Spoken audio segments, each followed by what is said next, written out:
السلام علیکم ورحمۃ اللہ وبرکاتہ۔ محترم سامعین کرام، آج کا ہمارا موضوع اللہ رب العزت کی ایک ایسی آیات اللہ تعالیٰ نے جو قرآن حکیم میں بیان فرمائی۔ اس آیت کو بیان کرنے سے پہلے یہ بات سمجھنی بڑی ضروری ہے کہ اللہ رب العزت کی ایک صفتوں میں سے ایسی صفت ہے جو کہ اللہ تعالیٰ نے اپنے سوا اور کسی کو نہیں دی۔ وہ یہ صفت ہے هو یستطیع ان یجمع الضدان۔ اللہ تعالیٰ کی ذات ایسی ذات ہے جو کہ دو اپوزٹ چیزوں کو جمع کر سکتی ہے۔ اب یہ اپوزٹ چیزوں کو جمع کرنا کیا ہے، یہ انشاءاللہ آگے آنے والی باتوں میں انشاءاللہ بیان ہوگی، اور خصوصاً ہمارے صوفیہ کرام جو ہے اس بات کو بڑی بہترین طریقے سے سمجھتے ہیں کہ اللہ رب العزت کیسے ایک انسان کے دل میں اللہ تعالیٰ سے جدا ہونے کا غم اور ساتھ ہی یہ خوشی کہ وہ اللہ تعالیٰ کے ساتھ ہے، یہ دونوں چیزیں مستقل کیسی رہتی ہے، یہ صوفیہ کرام جو ہے وہ زیادہ جانتے ہیں، اور جن کے دل اللہ تعالیٰ نے پاک کر دیے، جن کے دل اللہ تعالیٰ نے اپنے ساتھ جوڑ دیے، وہ زیادہ جانتے ہیں۔ قرآن حکیم میں اللہ رب العزت فرماتے ہیں اعوذ باللہ من الشیطان الرجیم بسم اللہ الرحمن الرحیم یرید اللہ ان یخفف عنکم وخلق الانسان ضعیفا،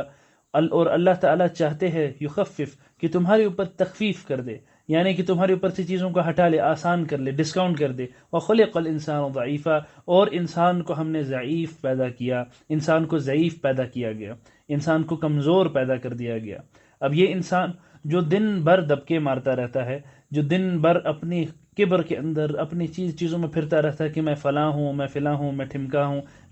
میں نے یہ کام کر لیا، اللہ تعالیٰ کہتے ہیں کہ اللہ تعالیٰ نے اس انسان کے اندر دو ضد کو جمع کر دیا۔ ایک جگہ تو فرما دیا کہ خلق الانسان فی احسن تقویم، انسان کو بہترین خاکے میں جو ہے پیدا کر دیا، اور ساتھ ہی تاکہ انسان اس بات پہ مغرور نہ ہو جائے، ساتھ ہی یہ بات بھی بیان کر دی کہ خلق الانسان ضعیفا، ہم نے تجھے کیسا کر دیا، انسان کو ضعیف پیدا کر دیا گیا۔ اور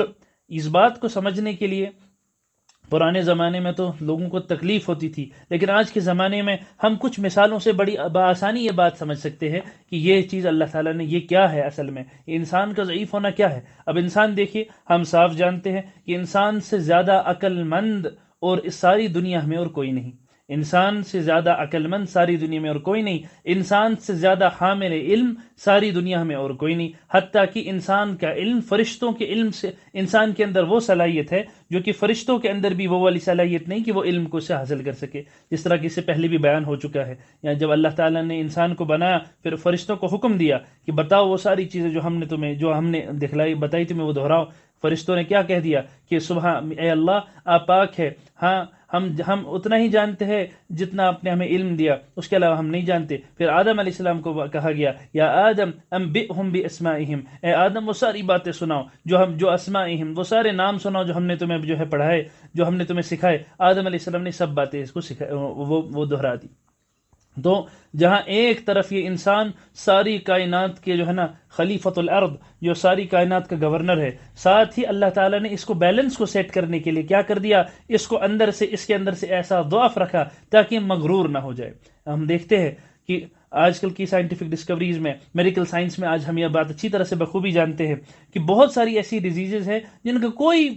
کوئی وجہ ہے، کوئی انسان بول نہیں سکتا کہ کوئی انسان گارنٹی نہیں دے سکتا کہ مجھے نہیں ہوگی۔ مثال کے طور پہ ایک عام مثال، ہم کچھ 3-4 مثالیں جو ہے میڈیکل سائنس کے اعتبار سے اس کو ڈسکس کریں گے، جس سے بات واضح ہو کے ہمارے ذہن میں بیٹھ جائے۔ اصل مقصد اس بات کا یہ ہوتا ہے کہ انسان اپنے علم کے ذریعے، دیکھیں اصل علم کا مقصد تو یہ ہے کہ اپنے علم کے ذریعے اللہ کو پہچانے، یہ علم کا مقصد ہے۔ علم کے ذریعے روزی تلاش کرنا یہ کوئی کمال ہے، یہ کوئی اچھی چیز نہیں، بلکہ ایک بہت ہی قبیح چیز ہے جس کو انسان نہیں کرنا چاہیے۔ ہاں روزی تو اللہ تعالیٰ کے ذمہ ہے، اللہ تعالیٰ ہمیں سب کچھ چیزیں دیتے ہیں۔ تو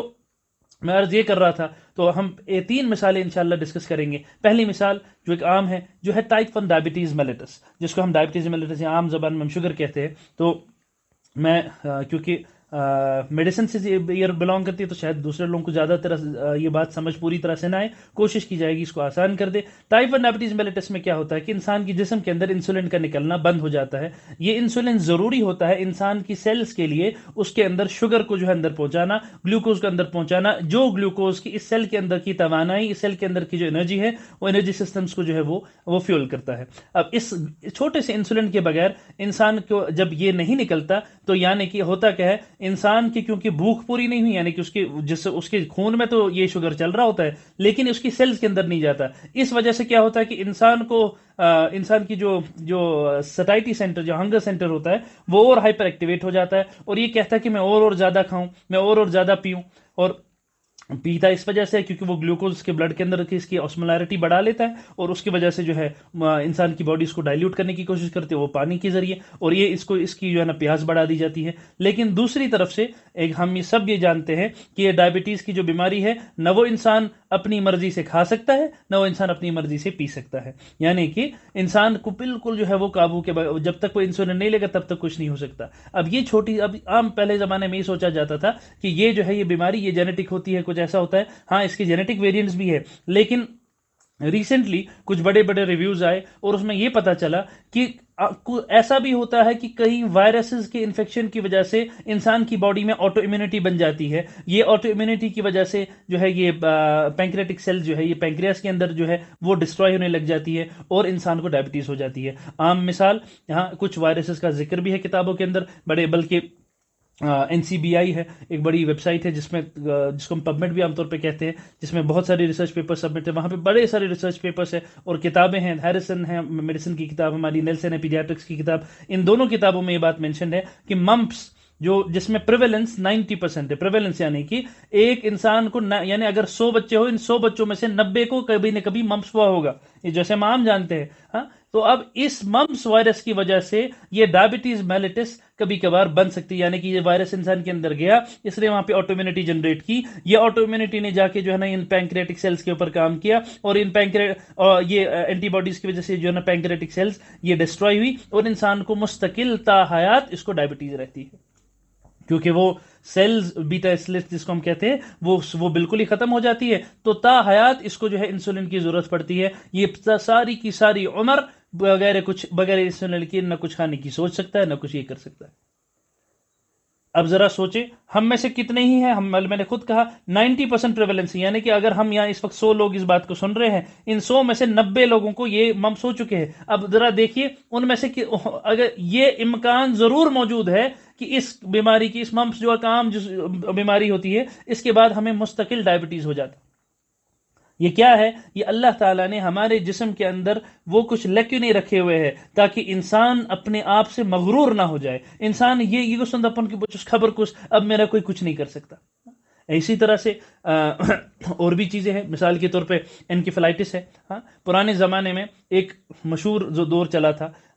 کچھ میرے خیال 60-70 سال پہلے، جس کو ہم کہتے تھے فیور انڈیوس ایجیٹیشن یا انفیکشن انڈیوس ایجیٹیشن۔ ہوتا کیا تھا کہ کوئی بچے آتے تھے، ان کو کچھ دن پہلے جو کھانسی کو زکام لگ جاتا تھا، اس کے بعد سے یکدم وہ بوکھلا جاتے تھے اور بوکھلا کے ایک دم ایجیٹیٹڈ ہو جاتے تھے، اور اس ایجیٹیشن کے بعد جو ہے وہ فوراً جو ہے بستر پہ لیٹ جاتے، کبھی کسی کا ایک ہاتھ کام کرنا بند، کبھی کسی کی آنکھ میں لائٹ چلنا بند، کبھی کسی کو دکھائی نہیں دیتا، کسی کی بینائی چھن گئی، کبھی کچھ۔ لوگ اتنا پریشان ہوئے کہ اس کا نام رکھ دیا فیور انڈیوسڈ یا انفیکشن انڈیوس ایجیٹیشن۔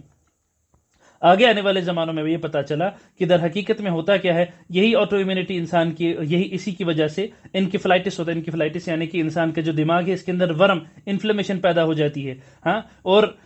اس ورم کی وجہ سے یہ انسان کا دماغ جو ہے پراپرلی کام نہیں کرتا، اور ان انکیفلائٹس ان کو آٹو امیون انکیفلائٹس کہتے ہیں، جس کے بہت سارے ٹائپس ہیں، NMDAR LHON، یہ باقی سارے یہ سارے کے سارے اسی زمن میں آتے ہیں۔ اب کوئی انسان اس بات کی گارنٹی نہیں دے سکتا کہ ہم میں سے کتنوں کو کھانسی زکام ہوا ہے، ہزاروں دفعہ کھانسی زکام ہوا ہے اور ایسے ہی ہوتا ہے۔ اب کوئی انسان لیکن اس بات کی یہ پوری تسکین کے ساتھ یہ بات نہیں کر سکتا کہ مجھے کھانسی زکام ہوا، اب مجھے انکیفلائٹس ہوگا یا نہیں ہوگا۔ اسی طرح سے ہر عام تو بیماری ہے جس کو ہم ایکیوٹ وائرل ہیپیٹائٹس کہتے ہیں، اس کو ہیپیٹائٹس کہتے ہیں۔ اکثر لوگوں میں ایسا ہوتا ہے کہ کسی ہیپیٹائٹس ہو گیا، اس کو بیچارے کو پتہ بھی نہیں چلتا، 2-4 دن کھانسی زکام، 2-4 دن الٹیاں ڈائریا وائریا اس کو رہتا ہے، تو بس اس کے بعد وہ ٹھیک ہو جاتا ہے۔ لیکن کئی دفعہ ایسا بھی ہو جاتا ہے، وجہ کسی کو کچھ نہیں معلوم کہ ایسا کیوں ہوتا ہے، اور نہ ہی وجہ خیر پتہ بھی کر سکتا ہے کہ جینوم کے اندر کچھ جو ہے نا سیکوینسز کچھ یہ ہوتی ہے، لیکن کوئی انسان اطمینان سے یہ نہیں کہہ سکتا کہ اب مجھے یہ وائرل ہیپیٹائٹس جو ایک عام بیماری ہے یہ ہو گئی، اب مجھے لیور فیلئر نہیں ہوگا۔ اور لیور فیلئر کا کیا مطلب کہ کبھی کبھار کیا ہوتا ہے، یہ وائرل ہیپیٹائٹس انسان کے جگر کو جو ہے نا وہ ختم کر دی، اس کے لیور کو ختم کر دیتی ہے، اس کے بعد اس کے بچنے کا کوئی چانس نہیں رہتا سوائے یہ کہ اس کو ٹرانسپلانٹ کیا جائے۔ ٹرانسپلانٹ کی عام طور پہ قیمت آج کل کے زمانے میں 1 کروڑ کے قریباً جاتی ہے، یا کم از کم اسی کے ارد گرد، یعنی کوئی لاکھوں والی بات نہیں، قریب قریب کروڑ کو جو ہے نا ٹچ ہوتا ہے۔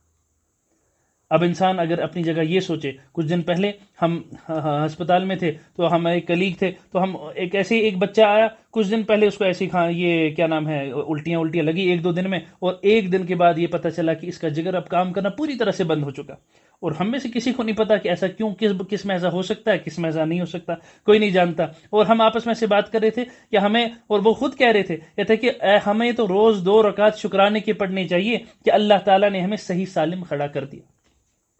ایک اور مثال انسان کے ضعف کی، انسان تو ایسی ضعیف چیز ہے، اللہ تعالیٰ نے اس کو ایسا نازک بنایا، اگر جب یہ بچہ پیدا ہوتا ہے، اگر یہ پیدا ہوتے ہی روئے نہ، ہاں اگر یہ پیدا ہوتے ہی روئے نہ، if he doesn't cry، ہوتا کیا ہے کہ اس کے دماغ کے اندر جو ہے نا جانے والا آکسیجن وہ کم ہو جاتا ہے، اور وہ آکسیجن جب کم ہو جاتا ہے، ایک بیماری ہے جس کو ہم کہتے ہیں ہائپوکسک اسکیمک انکیفالوپیتھی، HIE کہتے ہیں، اور اس کے گریڈز ہوتے ہیں، اور جب یہ اس کے دماغ کے اندر ہو جاتا ہے، اور اس کے بعد یہ کچھ دیر تک جو ہے ایک ہائپر ایکٹیو اسٹیٹ میں رہتا ہے، اس کی گریڈ سے 1 2 اور 3، تو اس کے بعد یہ اس بات کے ہونے کے، اگر یہ گریڈ 2 میں پہنچ گیا تو اس بات کے ہونے کے چانسز قریباً 50%، گریڈ 2 یا 3 میں پہنچ گیا تو 50% اس کے ہونے کے چانسز ہوتے ہیں کہ یہ بچہ آگے چل کے نوتوان ہوگا، یعنی یا آگے چل کے اس کو ہم کرینل پیلسی اینڈ مینٹل ریٹارڈیشن کہتے ہیں۔ بات کیا ہوئی تھی، اس نے ایک چیخ یہ نہیں مار پایا۔ تو میرے بھائیو، بزرگوں، دوستوں، انسان اپنی روزمرہ کی زندگی کے اندر چلتے پھرتے اٹھتے بیٹھتے، دیکھیں ایک بات تو ہے چیز کو جاننا، اور ایک بات ہے اس چیز کا استحضار ہونا، ایک بات ہے اس چیز کو محسوس کرنا کہ کیا میں حقیقتاً اس بات پہ مجھے یقین بھی ہے کہ نہیں۔ ہم تو سب منہ سے کہہ دیتے اللہ تعالیٰ جو ہر چیز پہ قادر ہے، لیکن اللہ کی اس قدرت کو پہچانو تو صحیح، اللہ تعالیٰ کی اس قدرت کو جانو تو صحیح، اللہ تعالیٰ کی اس کو چلتے پھرتے انسان کو اپنے اوپر نظر پڑے، انسان ہسپتال سے گزرے اس کو جو ہے نا نظر پڑے کہ دیکھو اللہ نے مجھے کتنی ساری بیماریوں سے محفوظ رکھا۔ کبھی جا کے پوچھیے کسی ڈائبٹیز کے مریض کو، اور دیکھیں یہ جو اس کو ڈیزیز آف دا رچ کہتے ہیں، ایک انسان ساری عمر اپنا سارا کا سارا مال خرچ کر دیتا ہے کس بات پہ، میں یہ بناؤں، میں فلاں بناؤں، میں یہ بناؤں، آخر میں انسان کی basic needs, one of the basic needs of the man is to eat, certainly he wants to eat good, لیکن آخر میں اس کے ساتھ کیا ہو جاتا ہے، جو اس کے ساتھ اللہ اس کو، اور یہ آج کل کے ہمارے جو ہے زمانے کے اندر یہ اللہ تعالیٰ نے بیماری عام ڈال دی، ہر اگلے پچھلے بندے کو جو ہے نا شوگر کا مرض ہے، اور اس کے یہ شوگر کی مرض اس کو دے دیا جاتا ہے، جس کی وجہ سے یہ جو اس نے ساری عمر کمایا، جو اس کے بینک اکاؤنٹ میں کروڑوں روپے موجود ہے، یہ ان کروڑوں روپے سے ایک مٹھائی بھی نہیں کھا سکتا، یہ گوشت کا ایک ٹکڑا بھی آسانی نہیں کھا سکتا کہ مجھے پتا ہے میرا جو ہے یہ اوپر ہو جائے گا، کبھی یہ ہو جائے گا، اس کو مسلسل، اور اس بیماری میں کیا ہے، اس میں پولیفیگیا پولیڈپ سے مسلسل ہوتے ہیں، یعنی کہ زیادہ بھوک لگنا، زیادہ پیاس لگنا، نہ ہی بیچارہ کھا سکتا ہے، نہ ہی بیچارہ پی سکتا ہے۔ تو اپنے اللہ سے مستقل شکر کی کیفیت میں جو انسان اپنا گزارے۔ دیکھیں اس آیت کو ہم دوبارہ پڑھے، یرید اللہ یخفف عنکم، اللہ تعالیٰ چاہتے ہیں تمہارے پر آسانی کرے، وخلق الانسان ضعیفا، اور ہم نے تو انسان کو کیا بنایا، کمزور بنایا۔ عام طور پہ دکھاتے ہیں امپلائیز جتنے ہوتے ہیں، جس کو جتنی جو ہے نا یہ دے دی جائے، جس کو جتنی جو ہے وہ پاور دی جائے، اللہ تعالیٰ نے اس انسان کو سب سے زیادہ پاورفل بنایا کہ نہیں بنایا؟ اشرف المخلوقات، تمام مخلوقات میں سب سے بہتر۔ پھر کیا فرمایا، خلیفہ، انی جاعل خلیفہ، میں نے اس کو خلیفہ، گورنر بنایا اپنا۔ اب ساتھ میں جس کو جتنی زیادہ تنخواہ ہوتی ہے، عام طور پہ کیا ہوتا ہے، جو بڑا آفیسر ہوتا ہے اگر وہ تھوڑا سا کام نہ کرے، اس کو کہتے ہیں یوتا تنخواہ چک کے وہاں کس بات کی کھاتے ہو، تمہیں چاہیے مستقل یہاں بیٹھے رہو۔ اگر ایک امپلائر اپنے ملازم کو اچھے سے پے کرتا ہے، وہ کہتا ہے کہ میں تو تمہیں اتنا دیتا ہوں، دن بھر یہاں پہ کام کرو، لیکن اللہ ایسے امپلائر ہے، وہ کہتے ہیں یرید اللہ یخفف عنکم، ہم تمہیں ڈسکاؤنٹ ہی دینا چاہتے ہیں، ہم تمہیں جو ہے نا تمہارے اوپر تخفیف چاہتے ہیں، تمہارے اوپر آسانی چاہتے ہیں، اور ہم نے تو تمہیں کمزور بنایا۔ یرید اللہ بکم اليسر ولا یرید بکم العسر، اللہ تعالیٰ تو تمہارے لیے آسانی چاہتے، اللہ تعالیٰ تمہارے لیے مشکل نہیں چاہتے۔ حضور نے فرمایا صلی اللہ علیہ وسلم، اللہ تعالیٰ سے دعا مانگو، اللہم انی اسألک العافیہ، اے اللہ میں آپ سے عافیت مانگتا ہوں، اس دنیا میں بھی اور آخرت میں بھی۔ اب دیکھیں ہمیں کہاں ایسے اللہ ملیں گے جو کہاں ہمیں ایسا مالک ملے گا، کہاں ہمیں ایسا خالق ملے گا جو اس طرح کا اتنی محبت ایک انسان سے کرے، اور ان سب کے باوجود انسان اسی اللہ سے روگردان ہو جائے، ان سب کے باوجود وہ پہچان نہ پائے کہ میرا اللہ کون ہے۔ مجھے ہے جب جہنم کی عذاب کو جو ہے نا سلگایا جائے گا، کوئی انسان سارے احادیث کو، قرآن کو دیکھ لیجئے، کوئی انسان اس بات پہ اعتراض نہیں کرے گا یا اللہ ہم اس لائق نہیں تھے، بلکہ ہر انسان کو اعتراف ہوگا ہم اسی لائق تھے، اب معاف کر دیجئے۔ کیوں؟ کیونکہ چلتے پھرتے اٹھتے اس کے پاس ہزاروں مواقع تھے، ہزاروں اس کے پاس انسان موجود تھی کہ وہ اپنے اللہ کی شکر گزاری کرتا، اپنے اللہ کو پہچان لیتا۔ ہائے میرے اللہ میں کھا رہا ہوں، میرے جسم کے اندر سے انسولین نکل رہا ہے، اس بات پہ تیرا شکر۔ ہائے میرے اللہ میں چل رہا ہوں، میں اپنے ہاتھ کو اٹھا سکتا ہوں، میں اپنے ہاتھ سے جو چاہا وہ کر سکتا ہوں، اس بات پہ آپ کا شکر۔ اور اس نے ان سارے مواقع کو چھوڑ کے کیا کیا؟ اس نے اسی ہاتھ سے اللہ تعالیٰ کی نافرمانی کی، اس نے اسی آنکھ سے اللہ تعالیٰ کی نافرمانی کی۔ ایسے انسان کے اوپر، ایسا انسان جب قیامت کی صبح اللہ کے سامنے کھڑا ہوگا تو اللہ اس سے پوچھیں گے کہ ہاں بتا تو نے اپنی جوانی کہاں خرچ کر دی؟ تو میرے بھائیوں بزرگوں دوستوں، خصوصاً ہمارے جوانوں، یہ بات ضرور بضرور ہمیں اللہ پوچھیں گے کہ اپنی جوانی تم نے کہاں صرف کی۔ اس بات کا حیا کرے۔ ہاں صحیح بخاری میں حدیث ہے، استحی من اللہ، اللہ تعالیٰ سے حیا کرو، کما حق حیا، اسی طرح کے الفاظ ہے، اس طرح سے اللہ تعالیٰ کا سے حیا کرو جس طرح سے اللہ تعالیٰ سے حیا کا حق ہے۔ تو ہم اپنے اللہ تعالیٰ سے اس حیا کے حق کو پورا کرنے والا بن جائے۔ اللہ تعالیٰ آپ کو اور مجھے اللہ تعالیٰ کی کامل معرفت نصیب فرمائے، اللہ تعالیٰ کو جاننے کی نصیب فرمائے، اللہ تعالیٰ کو جاننے کے موقع نصیب فرمائے۔ اللہ تعالیٰ آپ کے اور میرے دل میں اپنی محبت کے انوار جو ہے وہ بر دے۔ سبحان اللہ و بحمدی، سبحان اللہ و بحمدی، ونشہد ان لا الہ الا اللہ وحدہ لا شریک لہ، ونشہد ان محمدا عبدہ ورسولہ۔